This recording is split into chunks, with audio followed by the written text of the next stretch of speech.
Man Called Ove, page 108, chapter 12. A man who was Ove, and one day he had enough. People said Ove and Ove's wife were like night and day. Ove realized full well, of course, that he was the night. It didn't matter to him. On the other hand, it always amused his wife when someone said it, because she could then point out, while giggling, that people only thought Ove was the night because he was too mean to turn on the sun. He never understood why she chose him. She loved only abstract things like music and books and strange words. Ove was a man entirely filled with tangible things. He liked screwdrivers and oil filters. He went through life with his hands firmly shoved into his pockets. She danced. You only need one ray of light to chase all the shadows away, she said to him once, when he asked her why she had to be so upbeat the whole time. Apparently some monk called Francis had written as much in one of her books. You don't fool me, darling, she said with a playful little smile, and crept into his big arms. You're dancing on the inside, Ove, when no one's watching, and I'll always love you for that, whether you like it or not.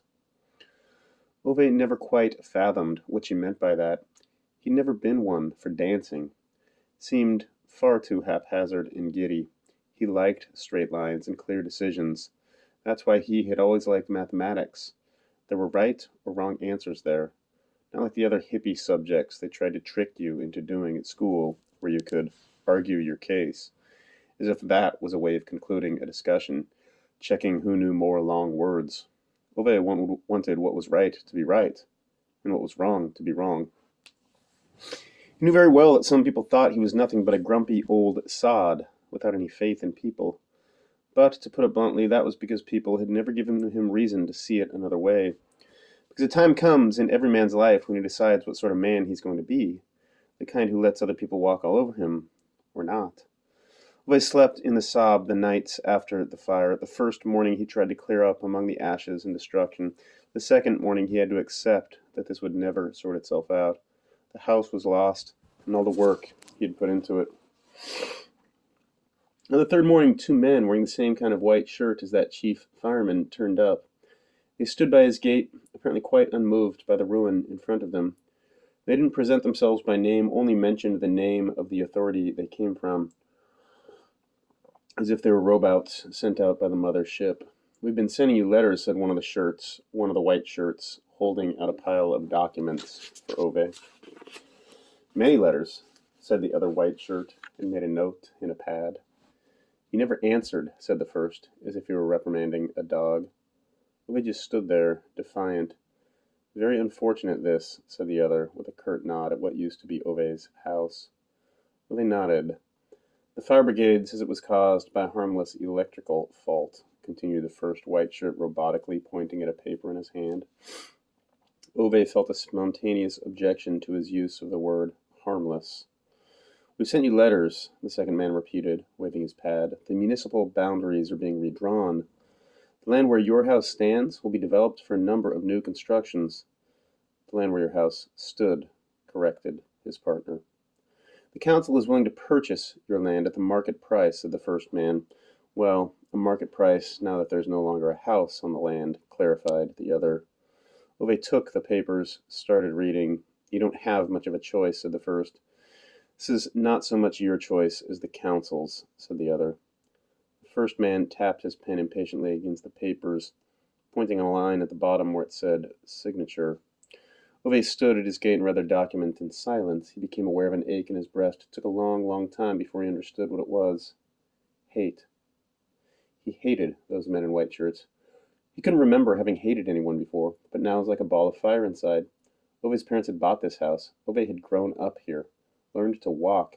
His father had taught him everything there was to know about a Saab engine here. And after all that, someone at a municipal authority decided something else should be built here. And a man with a round face sold insurance that was not insurance.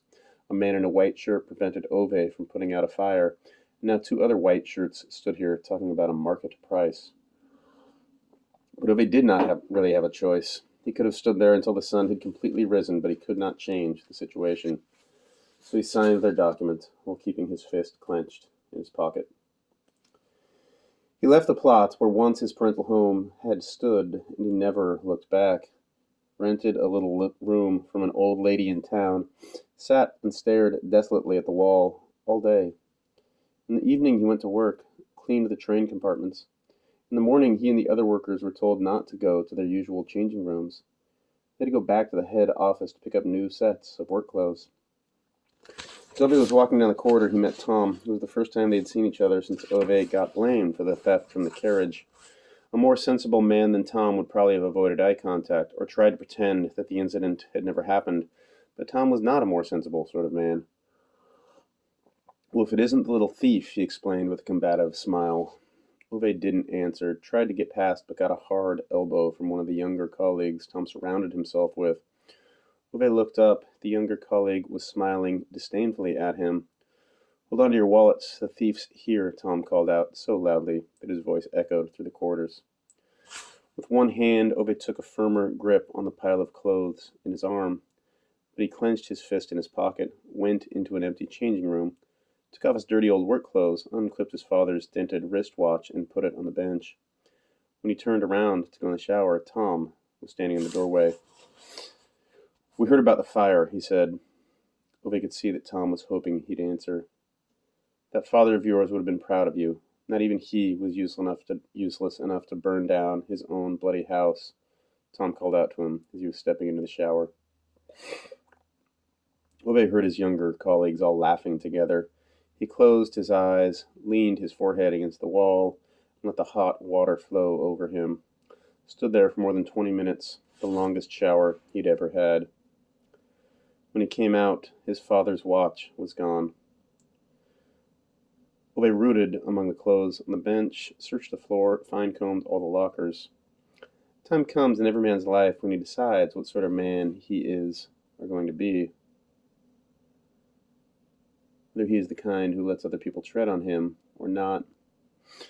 Maybe it was because Tom had put the blame on him for the theft in the carriage. Maybe it was the fire. Maybe it was the bogus insurance agent or the white shirts.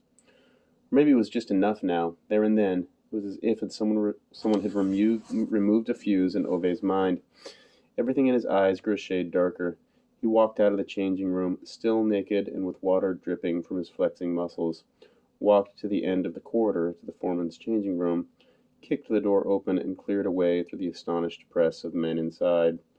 Tom was standing in front of a mirror at the far end, trimming his bushy beard. Ove gripped him by the shoulder and roared so loudly the sheet metal-covered walls echoed. "Give me back my watch." Tom, with a superior expression, looked down at his face. His dark figure towered over Ove like a shadow. "I don't have your blood. Give it here!" Ove bellowed before Tom had reached the end of the sentence so fiercely that the other men in the room saw fit to move a little closer to their lockers. A second later, Tom's jacket had been ripped away from him with such power that he didn't even think of protesting. He just stood there like a punished child as Ove hauled out his wristwatch from the inside pocket. And then Ove hit him. Just once. It was enough. Tom collapsed like a sack of wet flour. By the time the heavy body hit the floor, Ove had already turned and walked away. A time like that comes for every man when he chooses what sort of man he wants to be. And if you don't know the story, you don't know the man. Tom was taken to the hospital. Again and again he was asked what had happened, but Tom's eyes just flickered, and he mumbled something about having slipped. Strangely enough, none of the other men who'd been in the changing rooms at the time had any recollection of what had happened. It was the last time Ove saw Tom, and he decided the last time he'd let anyone trick him. He kept his job as a night cleaner, but he gave up his job at the construction site. He no longer had a house to build. In any way, he'd learned so much about construction by this point that the men in their hard hats no longer had anything to teach him. They gave him a toolbox as a farewell present, this time with new bought tools, to the puppy, to help you build something that lasts, they'd written on a piece of paper. Ove had no immediate use for it, so he carried it about aimlessly for a few days. Finally, the old lady renting him a room took pity on him and started looking for things around the house for him to mend. It was more peaceful that way for both of them. Later that year, he enlisted for military service. He scored the highest possible mark for every physical test. The recruitment officer liked this taciturn young man who seemed as strong as a bear, and he pressed him to consider a career as a professional soldier. Ove thought it sounded good. Military personnel wore uniforms and followed orders. All knew what they were doing. All had a function. Things had a place. Ove felt he could actually be good as a soldier. In fact, as he went down the stairs to have his obligatory medical examination, he felt lighter in his heart than he had for many years, as if he had been given a sudden purpose, a goal, something to be. His joy lasted no more than 10 minutes.